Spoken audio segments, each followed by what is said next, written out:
Greetings of the day, dear friends.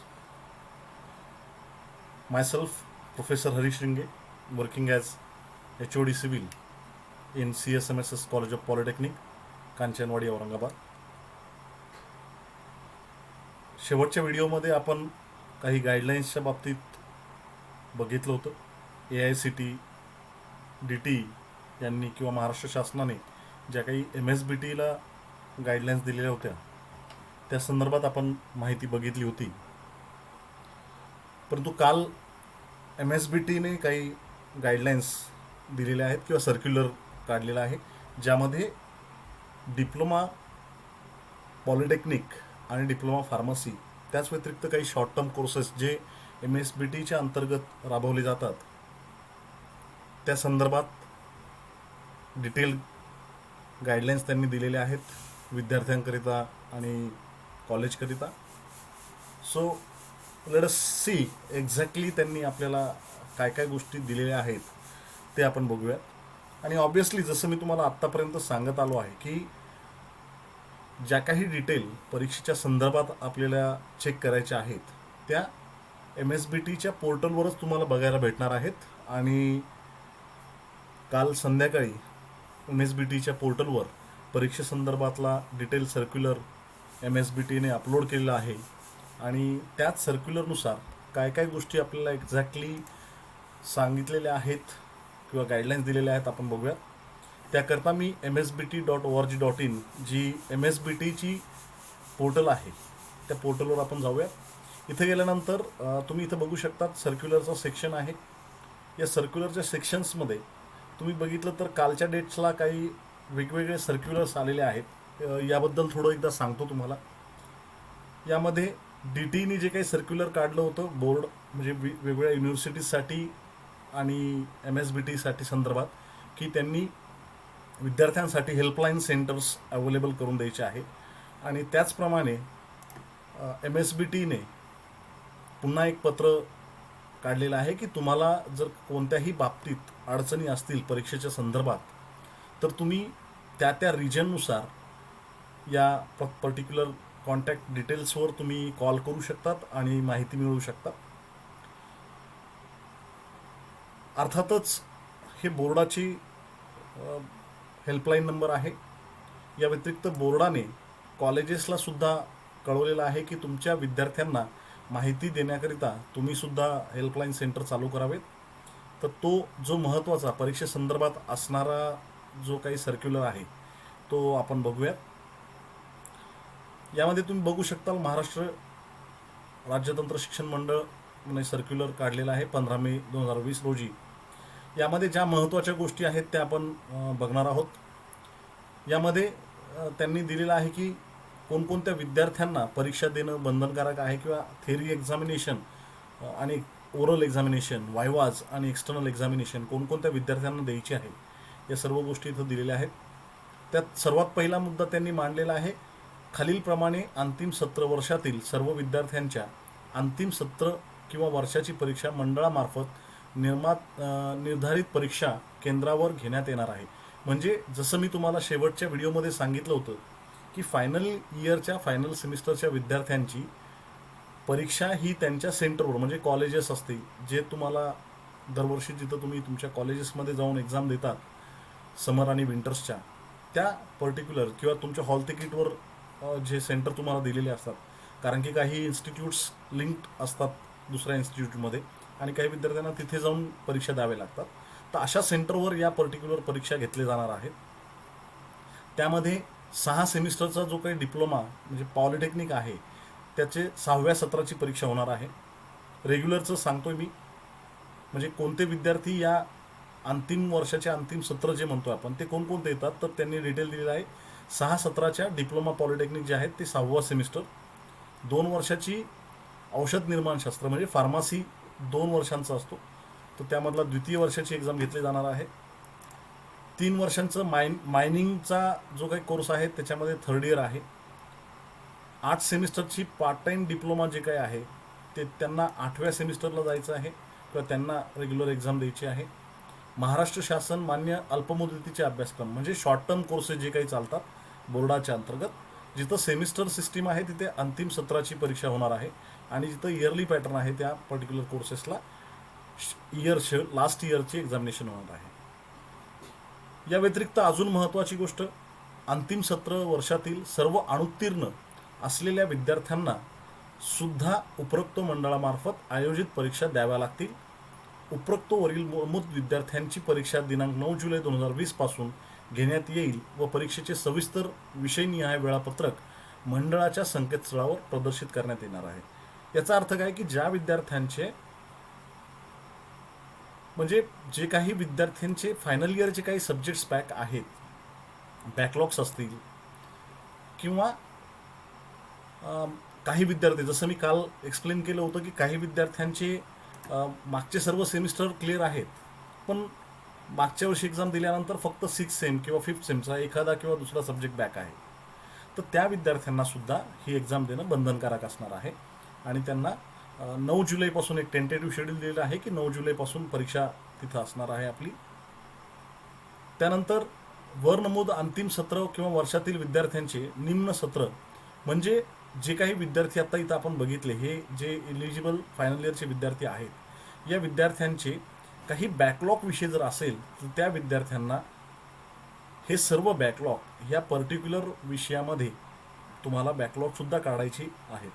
कालच्या व्हिडिओमध्ये जसं मी तुम्हाला एक्सप्लेन केलं होतं त्याचप्रमाणे गाईडलाईन्स बोर्डाने MSBTने सुद्धा दिलेले आहेत की ज्या काही विद्यार्थ्यांचे बॅकलॉग्स बाकी आहेत फायनल इयरला असणारे, म्हणजे फायनल इयरला इलिजिबल आहेत, जसे कॅरी ऑनचे विद्यार्थी आहेत की जे फायनल इयरला आत्ता इलिजिबल झालेत किंवा रेग्युलर फायनल इयरला आहेत परंतु त्यांचे काही बॅकलॉग विषय आहेत, अशा सर्व विद्यार्थ्यांना परीक्षा देणं बंधनकारक असणार आहे किंवा त्यांची परीक्षा होणार आहे आपण असं म्हणूयात. त्यानंतर शैक्षणिक वर्ष 19-20 मधील समसत्रातील द्वितीय चाचणी परीक्षा व औषध निर्माणशास्त्र अभ्यासक्रमाची तिसरी चाचणी परीक्षा सध्याची परिस्थिती विचारात घेता होणार नाहीत. म्हणजे डिप्लोमा पॉलिटेक्निकच्या विद्यार्थ्यांची क्लास टेस्ट 2 झालेली नाही आहे किंवा फार्मसीच्या विद्यार्थ्यांची 3rd क्लास टेस्ट झालेली नाही आहे, तर या ज्या काही गोष्टी आहेत त्या आता होणार नाही आहेत, शक्य नाही आहेत त्या घेणं. त्यामुळे त्यांनी त्या सांगितलेल्या आहेत. त्यामुळं जे काही इव्हन सेम आहे त्या इव्हन सेमची सेशनल मार्क्स किंवा प्रोग्रेसिव्ह असेसमेंटचे गुण जे काही आहे ते फक्त क्लास टेस्ट 1 आणि मायक्रो प्रोजेक्ट पॉलिटेक्निकच्या विद्यार्थ्यांकरिता याच्यावर डिपेंडंट असणार आहे. त्यामुळं अदर दॅन फायनल इयर असतील किंवा फायनल इयरचे विद्यार्थी असतील त्यांनी समजून घ्या की आपले जे काही प्रोग्रेसिव्ह असेसमेंटचे मार्क आहेत तर हे प्रोग्रेसिव्ह असेसमेंटचे मार्क जे आहेत ते डिपेंड्स ऑन तुमच्या क्लास टेस्ट 1 आणि मायक्रो प्रोजेक्ट. कारण की आत्तापर्यंत तुम्ही बघितलं असेल रेग्युलरमध्ये आयस्कीमच्या विद्यार्थ्यांच्या दोन्ही क्लास टेस्टच्या विचारात घेऊन आणि मायक्रो प्रोजेक्टचे ॲडिशन करून तुम्हाला प्रोग्रेसिव्ह असेसमेंटमध्ये मार्क देण्यात येत होते, परंतु आता फक्त क्लास टेस्ट 1च असल्यामुळे क्लास टेस्ट 1 आणि मायक्रो प्रोजेक्ट या दोघांचाच विचार करून तुम्हाला प्रोग्रेसिव्ह असेसमेंटचे मार्क दिले जाणार आहेत. त्याचप्रमाणे फार्मसीच्या विद्यार्थ्यांना TMचे जे गुण आहेत ते फक्त प्रथम आणि द्वितीय चाचणीच्या परीक्षेच्या आधारे करण्यात येणार आहेत. त्यानंतर अदर दॅन फायनल सेमिस्टर किंवा फायनल इयर जे विद्यार्थी आपण म्हणलो होतो तर त्यांचा सुद्धा डिटेल यांनी सांगितलेलं आहे की कोणते विद्यार्थी नेमकं final year other than final year येतात की ज्यांची एक्झामिनेशन म्हणजे थेरॉटिकल एक्झाम असेल किंवा वायवाज असतील, एक्सटर्नल ओरल्स असतील किंवा एक्सटर्नल प्रॅक्टिकल असतील, हे होणार नाही आहेत. तर त्यामध्ये डिप्लोमा पॉलिटेक्निकच्या जे विद्यार्थी 2nd सेमिस्टर म्हणजे फर्स्ट इयर आणि 4th सेमिस्टरला होते या विद्यार्थ्यांची परीक्षा होणार नाही आहे. त्यानंतर डिप्लोमा इन फार्मसीच्या फर्स्ट इयरच्या विद्यार्थ्यांची परीक्षा होणार नाही आहे. मायनिंगचे जे विद्यार्थी आहेत त्यांची प्रथम आणि द्वितीय वर्षाची परीक्षा होणार नाही आहे. त्यानंतर पार्ट टाईम डिप्लोमा जो आहे त्यांचेसुद्धा द्वितीय, चौथे आणि 6वे असे सत्रात जे काही विद्यार्थी शिकत आहेत रेग्युलर त्यांची परीक्षा होणार नाही आहे. त्यानंतर महाराष्ट्र शासन मान्य अल्पमुदत म्हणजे शॉर्ट टर्म कोर्सेस अंतिम सत्र वगळून कोणत्याच सेमिस्टरचे एक्झामिनेशन त्यांच्या आता होणार नाही आहेत. त्यानंतर डिटेलमध्ये त्यांनी सांगितलेलं आहे की मग तुमच्या आता परीक्षा जर होणार नसतील अदर दॅन फायनल इयरच्या विद्यार्थ्यांच्या तर त्यांचे मार्क कसे दिले जाणार त्याबद्दलही डिटेल गाईडलाईन्स MSBTने आपल्याला दिलेले आहे. त्यामध्ये त्यांनी क्लिअर कट सांगितलेले आहे की वर नमूद केलेल्या विषयांचे रिझल्ट लावताना 50% जे काही तुमचे मार्क आहेत ते इंटरनल असेसमेंटवर आणि 50% गुण जे आहेत ते तुमच्या शेवटचे जे काही सेमिस्टरला तुमचे रिझल्ट लागलेला आहे त्या रिझल्टवर डिपेंडंट असणार आहे. आणि त्याचकरता त्यांनी कॅल्क्युलेशनसुद्धा दाखवलेलं आहे की तुम्हाला विद्यार्थ्यांना कळण्यासाठी की नेमकं तुमचा रिझल्ट कसा लागणार आहे. त्यामध्ये आपण बघूयात. उदाहरणार्थ, द्वितीय सत्रातील नियमित विद्यार्थ्यांच्या प्रथम सत्राचा गुणाची टक्केवारी, म्हणजे जर फर्स्ट इयरचा विद्यार्थी आहे तो रेग्युलरमध्ये सेकंड सेमिस्टरला आत्ता शिकत होता आणि त्या विद्यार्थ्याला फर्स्ट सेमिस्टरला 62% पडलेले होते आणि द्वितीय सत्रातील अंतर्गत गुणांची टक्केवारी म्हणजे इंटरनल असेसमेंट जर आपण केली त्या पर्टिक्युलर विषयाची तर त्याची 66% भरत होते. तर या दोन्ही गोष्टींचा विचार जर केला तर 62%ची 50% म्हणजे 31 मार्क किंवा 31% होतात आणि 66%ची अर्धी म्हणजे 33% होतात. तर या दोन्हींचा ॲडिशन करून त्या विद्यार्थ्याला 64% गुण त्या विषयाकरता दिले जातील.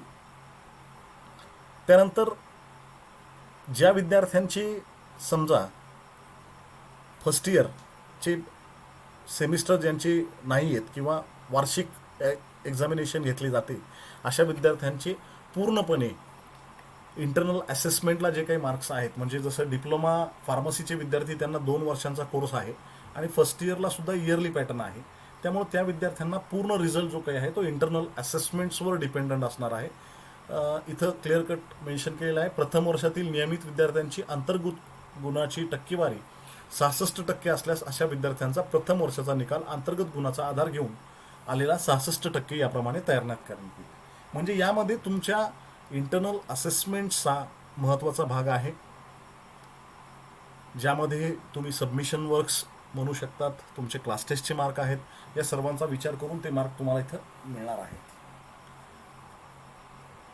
त्यानंतर पुढे मेन्शन केलं आहे की जे विद्यार्थी RG4C नुसार पुढील सत्र वर्ष प्रवेशासाठी पात्र नसतील, म्हणजे काय की त्या विद्यार्थ्यांचा निकाल फेल असेल किंवा LSP असेल, म्हणजे सेकंड इयरच्या विद्यार्थ्याला थर्ड इयरमध्ये जाण्याकरता आपण जर उदाहरण बघितलं तर सेकंड इयरच्या विद्यार्थ्याला फर्स्ट इयर ऑल क्लिअर असणं गरजेचं असतं आणि किमान आपण म्हणू की त्याला 4 सब्जेक्ट फेल असेल तर तो चालतो. एक एक्झाम्पल जर बघितलं आपण तर रेशो काढून तो विषय प्रत्येक सेमिस्टर वाईज किंवा प्रत्येक डिपार्टमेंट वाईज वेगळा असू शकतो, पण एक्झाम्पल मी सांगतो की 4 सब्जेक्ट बॅक राहिलेले चालत असतील आणि फर्स्ट इयर पूर्ण क्लिअर असेल तरच तो विद्यार्थी थर्ड इयरला ॲडमिशन घेण्यासाठी एलिजिबल असतो.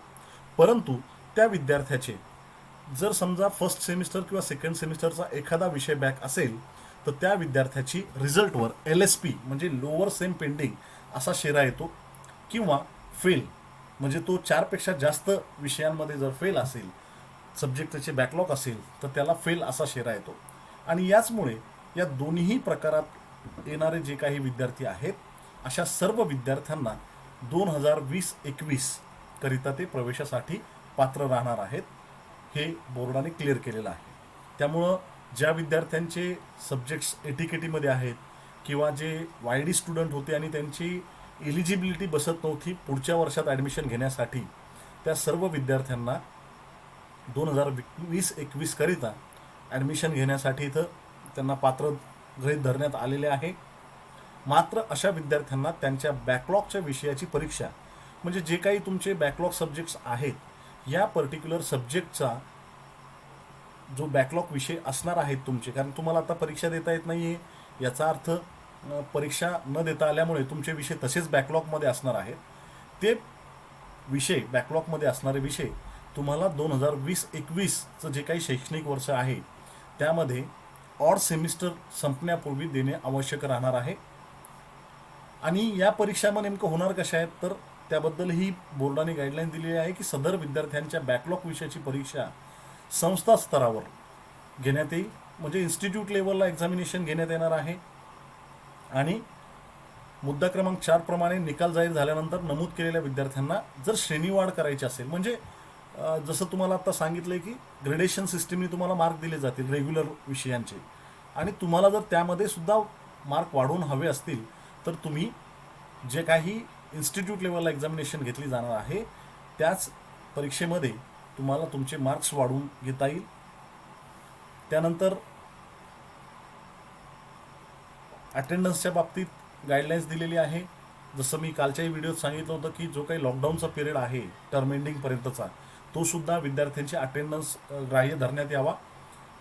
डिटेन्शनसाठी जो काही क्रायटेरिया आहे आपला, त्या क्रायटेरियामध्ये विद्यार्थीची अटेंडन्स आपण चेक करतो आणि त्याचकरता लॉकडाऊनचा पिरियडसुद्धा अटेंडन्स त्याची प्रेझेंटही कन्सिडर करण्यात यावी असं इथे नमूद केलेलं आहे.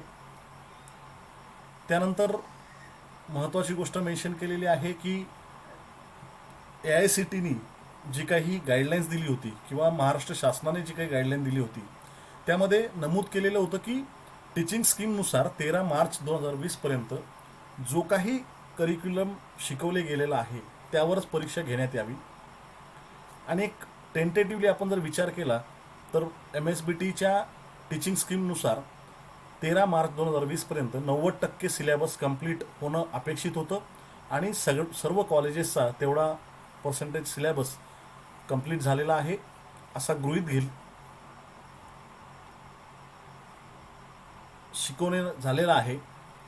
आणि याच गोष्टीचा विचार करून बोर्डाने अजून एक निर्णय घेतलेला आहे की एक्झामचे पेपर तर 70 मार्कांपैकी आत्ता तयार आहेत, परंतु कारण 70 मार्कांची आत्ता स्कीम आहे आयस्कीममध्ये, परंतु 90% जर ला पेपर काढायचा असला तर तो कदाचित 63 मार्कांचाच पेपर असला असता. मग त्याकरिता बोर्डाने एक डिसिजन घेतलेला आहे की जो काही रिझल्ट तुम्ही एक्झामिनेशन दिल्यानंतर, पेपर तुम्हाला 70 मार्काचाच असणार आहे, परंतु तो पेपर तुम्ही दिल्यानंतर जो काही रिझल्ट तुमचा येणार आहे तो 90% आहे, म्हणजे 63 पैकी तुम्हाला ते गुण मिळालेले आहे असे विचारात घेऊन ते गुण 70% किंवा 70 मार्कांपैकी कन्व्हर्ट केले जाणार आहे आणि ते तुम्हाला अलॉट केले जाणार आहे. त्याकरता बोर्डाने एक उदाहरण पण दिलेलं आहे की जर विद्यार्थ्यांनी 70 गुणाच्या विषयाची परीक्षा दिली आणि त्याला 70 पैकी 50 गुण मिळाले, म्हणजे तुम्हाला 70 मार्कांचा पेपर आता द्यायचा आहे आणि तुम्हाला समजा 50 मार्क पडले त्या पर्टिक्युलर विषयामध्ये, तर त्यावेळेस काय गृहीत धरण्यात येणार आहे की विद्यार्थ्याला 63 गुणांपैकीच मार्क घ्यायचे होते आणि हे जे पडलेले 50 मार्क आहेत तर ते 63 पैकीच पडलेले आहेत, कारण की 90% सिलेबसला आपण विचार करत आहोत. म्हणून 9×7=63 म्हणजे 70%चा जर विचार केला तर 90% म्हणजे 63 गुण होतात. त्यामुळं 70 ऐवजी 63 पैकी 50 गुण आपल्याला भेटलेले आहेत, तर ते 50 गुण 63 पैकीच आहेत. मग 70 पैकी विद्यार्थ्याला किती गुण पडले, तर 70 पैकी विद्यार्थ्याला 56 गुण देण्यात येईल. आता ते 56 कसे, तर त्यासाठी इथं कॅल्क्युलेशन केलेलं आहे की 63 मार्कांना जर 50 मार्क असतील तर 70 मार्कांना किती, क्रॉस मल्टिप्लिकेशन करून तुमचं कॅल्क्युलेशन करण्यात येईल आणि तुम्हाला म्हणजे 55.56 मार्क असेल तर बोर्डाच्या नियमानुसार इथे डेसिमलच्या पुढचा कोणताही व्हॅल्यू अप्पर साईडला राऊंड ऑफ केले जातो आणि त्याकरता 55.56 म्हणजेच त्याला 56 मार्क इथं दिले जातील. तर हा सुद्धा विषय जो काही करिक्युलम कम्प्लिशनच्या बाबतीत होता तोही बोर्डाने क्लिअर केलेला आहे. त्यानंतर एक्सटर्नल्सच्या बाबतीत जे काही AICTEने आणि महाराष्ट्र शासनाने ज्या काही गाईडलाईन्स दिलेल्या होत्या त्याबद्दल सुद्धा डिटेल गाईडलाईन्स MSBTने दिलेल्या आहे. त्यामध्ये त्यांनी सांगितलेलं आहे की जी काही तुमच्या झोननुसार म्हणजे तुमच्या शहरामध्ये ज्या लोकॅलिटीमध्ये कॉलेज आहे त्या लोकॅलिटीचा जो काही परिस्थिती आहे ही विचारात घेऊन जूनच्या 4थ्या आठवड्यात एक्सटर्नल ओरल्स चालू करण्यात येणार आहे आणि पहिल्या आठवड्यामध्ये त्या संपणार आहेत. म्हणजे एक टेंटेटिव्हली जर आपण विचार केला तर जूनचा शेवटचा वीक आणि जुलैचा पहिला वीक यामध्ये तुमच्या सर्व एक्सटर्नल ओरल्स जे विद्यार्थी रेग्युलर फायनल इयरला आहेत किंवा फायनल इयरचे विद्यार्थी आहेत त्यांसाठी हा शेड्यूल आहे. त्याचप्रकारे त्या गाईडलाईन्सचा परत विचार करण्यात आलेला आहे की तुमच्या जर एक्सटर्नल घ्यायच्या असतील तर छोट्या तुकड्यांमध्ये तुमच्या एक्सटर्नल घेतल्या जातील कॉलेजला बोलून, किंवा जर तेही पॉसिबल नसेल किंवा सिच्युएशन प्रॉबेबली व्यवस्थित नसेल तर ऑनलाईन ज्या काही सिस्टीम्स आहेत, स्काईप असेल, गुगल मीट असेल, अशा वेगवेगळ्या प्रकारच्या ॲप्सवरून किंवा प्लॅटफॉर्मवरून तुमची एक्सटर्नल एक्झामिनेशन घेतली जाईल. त्यानंतर ज्या विद्यार्थ्यांनी, महत्त्वाची गोष्ट लक्षात घ्या की ज्या विद्यार्थ्यांनी आत्तापर्यंत एक्झाम फॉर्म भरलेला नव्हता आणि जर विद्यार्थी MSBTची एक्झाम द्यायला इंटरेस्टेड असेल तर त्या सर्व विद्यार्थ्यांना ॲप्लिकेशन करण्यासाठी इथे परत सेपरेट एक डेट दिली जाणार आहे ज्यामध्ये क्लिअर कट इथं सांगितलेलं आहे की ज्या विद्यार्थ्यांचे समर 2020चे एक्झाम फॉर्म भरण्यात आलेले नाही,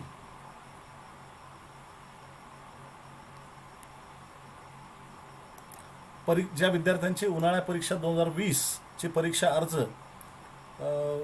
भरलेले नाहीत, अशा विद्यार्थ्यांना परीक्षा अर्ज भरण्याची एक संधी जून 2020च्या दुसऱ्या आठवड्यात, म्हणजे जून एक टेंटेटिव्हली आपण जर विचार केला तर जूनमध्ये आपण बघूयात, जूनमध्ये तुम्हाला 8 ते 13 या पर्टिक्युलर टाईममध्ये शेड्यूल ऑब्व्हियसली परत तुम्हाला पोर्टलवर बघायला भेटेल.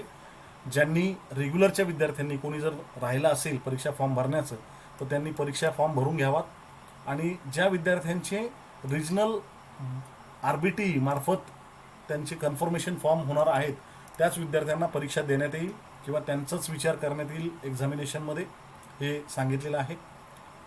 त्यानंतर इंडस्ट्रीयल ट्रेनिंग जे सेकंड इयरच्या विद्यार्थ्यांना समर वॅकेशन्समध्ये ट्रेनिंग करावयाची असते त्याबद्दलच्या गाईडलाईन्स, डिटेल गाईडलाईन्स MSBT नंतर प्रसिद्ध करणार आहे. त्या बाबतीतही तुम्ही पोर्टलवर चेक करू शकता. यानंतर बोर्डाने पर्टिक्युलर काही टेंटेटिव्ह शेड्यूल दिलेलं आहे की कोणकोणत्या ॲक्टिव्हिटी कधी कधी होणं अपेक्षित आहे.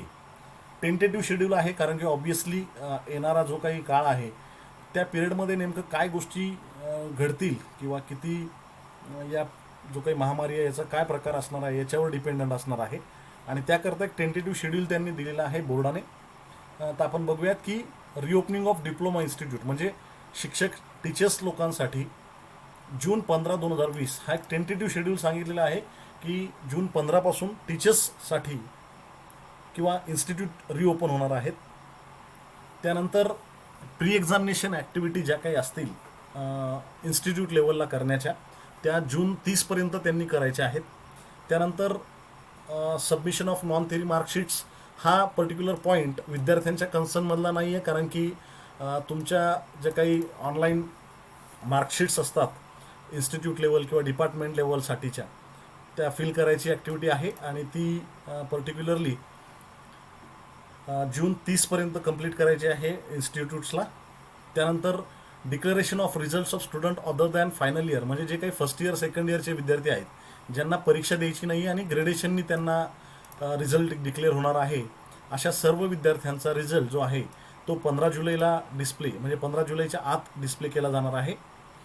त्यानंतर conduct of examination of backlog subjects final इयरच्या विद्यार्थ्यांचे जे काही बॅकलॉग विषय आहेत त्या सर्व बॅकलॉगच्या विषयांची एक्झामिनेशन 1 ते 8 जुलै 2020 या दरम्यान होणार आहे. त्यानंतर conduct of examinations for final semester or year diploma by MSBT म्हणजे MSBT कडून फायनल इयरच्या विद्यार्थ्यांची एक्झामिनेशन 9 जुलै 2020 पासून सुरू होणार आहे आणि जो काही शेड्यूल असेल तो तुम्हाला पोर्टलवर एक्झामिनेशन टॅबमध्ये भेटणार आहे बघायला. त्यानंतर declaration of results of final semester or final year of the students first week of August 2020 मध्ये फायनल इयरच्या सुद्धा विद्यार्थ्यांचा रिझल्ट एक टेंटेटिव्हली डिक्लेअर होणार आहे आणि पुढचं जे काही 2020-21 जे काही शैक्षणिक वर्ष आहे त्याचे सेकंड इयर आणि थर्ड इयर म्हणजे अदर दॅन फर्स्ट इयर म्हणजे जे नवीन विद्यार्थी ॲडमिशन घेणार आहे त्यांच्या व्यतिरिक्त विद्यार्थ्यांसाठी टेंटेटिव्हली 1 ऑगस्ट 2020ला कॉलेज चालू होणार आहे आणि फर्स्ट इयरचं शेड्यूल एक विचारात घेतला तर 1 सप्टेंबर 2020ला अकॅडमिक इयर 2020-21 हे असणार आहे. या व्यतिरिक्त काही महत्त्वाच्या गोष्टी बोर्डाने क्लिअर केलेल्या आहेत की ज्या काही गव्हर्नमेंटकडून आलेले सूचना असणार आहेत त्या सर्व पालन करणं केंद्र सरकार असेल किंवा महाराष्ट्र शासन असेल यांनी दिलेल्या वेळोवेळी दिलेल्या इन्स्ट्रक्शन्स फॉलो करणं सर्व कॉलेजेस सर्व विद्यार्थी यांना बंधनकारक असणार आहे. त्यानंतर ज्याही परीक्षा तुमच्या होणार आहेत या परीक्षा घेत असताना सोशल डिस्टन्सिंगचा अवलंब केला जाईल. त्यातून तुम्हाला विद्यार्थ्यांना किंवा पालकांना किंवा इन्स्टिट्यूटचे जे काही कर्मचारी आहेत स्टाफ असतील त्यांना धोका निर्माण होणार नाही याची सर्व काळजी घेण्याचे इन्स्ट्रक्शनसुद्धा बोर्डाने सांगितलेले आहे. होप ज्या काही दिलेल्या डिटेल बोर्डाने आहेत एकदम सविस्तर माहिती बोर्डाने तुम्हाला दिलेली आहे. सर्व बाबतीत विद्यार्थ्यांचे जे काही कन्फ्युजन होते ते बहुतेक इथे आता क्लिअर झाले असतील अशी माझी अपेक्षा आहे. तुम्ही तुमच्या ज्या काही क्युरीज असतील त्या तुमच्या कॉलेजच्या फॅकल्टीज असतील, HOD असेल किंवा इन्स्टिट्यूटचे प्रिन्सिपल असतील, यांना कॉन्टॅक्ट करून तुम्ही त्याची माहिती मिळवू शकतात. या व्यतिरिक्त सुद्धा जर कोणाला काही डिफिकल्टी असतील तर तुम्ही माझ्या दिलेल्या डिटेल्सवर तुम्ही मला मेल करू शकतात किंवा कॉलही करू शकतात. Stay home, stay safe. आणि सर्व फायनल इयरच्या विद्यार्थ्यांना मी professor Harish Ringe, HOD civil engineering, CSMSS college of polytechnic, best of luck देतो. आणि सर्वांना एकच विनंती करतो फायनल इयरच्या विद्यार्थ्यांना की या सिच्युएशनमध्ये घाबरून न जाता वेळ भेटलेला आहे, चांगल्या प्रकारे अभ्यास करा, चांगला स्कोर करा आणि तुमची इच्छाशक्ती या ज्या काही महामारीवर मात करू शकते हे दाखवून द्यायची आता वेळ आलेली आहे. So be prepare, be safe आणि बी कॉन्फिडंट. Thank you very much.